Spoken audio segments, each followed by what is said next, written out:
మహారాష్ట్ర ఎన్నికల ఫలితాల్లో బీజేపీ నేతృత్వంలోని కూటమి అధికారంలోకి వచ్చిన దగ్గర నుండి దేశంలో జమిలీ ఎన్నికలు అనే చర్చ చాలా బలమవుతూ ఉంది. కాంగ్రెస్ పార్టీ మరికొన్ని పార్టీలు జమిలీ ఎన్నికలను వ్యతిరేకిస్తూ ఉన్నా దాన్ని అడ్డుకునే పరిస్థితి మనకు లేదు అని చెప్పి భావనతో ఉన్నట్టున్నారు. సో జాతీయ స్థాయిలో కాంగ్రెస్ పార్టీ కూడా జమిలీ ఎన్నికలకు సిద్ధపడుతూ ఉన్నట్లుంది. తాజాగా అగ్రనేత రాహుల్ గాంధీ గారైనా, ఏఐసిసి అధ్యక్షులు మల్లికార్జున ఖార్గే గారైనా వీళ్ళందరూ సీనియర్లు సమావేశాన్ని ఏర్పాటు చేసి ఈవీఎంల మీద, ఎన్నికల వ్యవస్థ మీద దేశవ్యాప్త ఉద్యమానికి శ్రీకారం చుట్టాలి అని. సో దట్ ఒకవేళ ఈవీఎంల ద్వారా ఎన్నికలు జరిగిన ఎటువంటి అక్రమాలు జరగకుండా ఈ వ్యవస్థ మీద ఒక ఒత్తిడి తీసుకొచ్చే ప్రయత్నం కావచ్చు. అండ్ అదే సమయంలో ఎన్నికలు ఈసారి దేశంలో ఎప్పుడు జరిగినా ఎదుర్కోవడానికి సిద్ధంగా ఉండే విధంగా కొన్ని కఠిన నిర్ణయాలకు పార్టీ సిద్ధపడుతుంది అనే సంకేతాలు పంపించడం ద్వారా, వాళ్ళు బహిరంగంగా వ్యాఖ్యలు చేయడం ద్వారా, సమీక్ష చేయడం ద్వారా కొన్ని కఠిన నిర్ణయాలు తీసుకోవాలి అని. సో జమిలీ ఎన్నికలు రాబోతున్నాయి, మనం సిద్ధపడాలి అనే సంకేతాలు అయితే వాళ్ళ కేడర్కు పంపిస్తున్నట్లుగా అనిపించింది.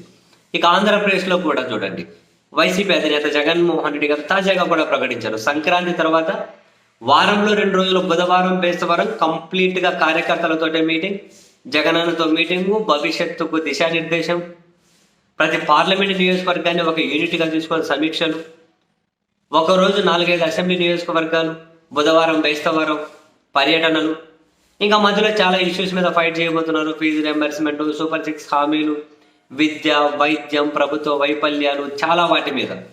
సో ఒక రకంగా జగన్మోహన్ రెడ్డి గారు సంక్రాంతి తర్వాత గంట మోగించబోతూ ఉన్నారు. అంటే తాను కూడా జమిలీ ఎన్నికలు వస్తాయి అని చెప్పి దాదాపు ఫిక్స్ అయినట్టున్నారు.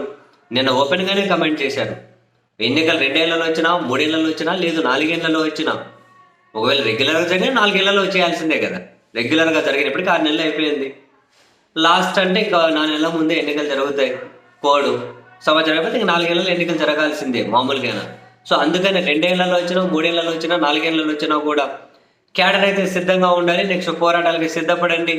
నేను జనంలోకి వెళుతున్నా, ఎవరు ఎక్కడ ఏమీ అధైర్యపడాల్సిన అవసరం లేదు, నన్నే ఒక ఇన్స్పిరేషన్గా తీసుకోండి, నన్నే ఒక ఎగ్జాంపుల్గా తీసుకోండి అని చెబుతూ, నాకు 16 నెలలు బెయిల్ కూడా ఇవ్వకుండా జైల్లో పెట్టారు, అయినా కూడా మనం ఏమీ భయపడలేదు.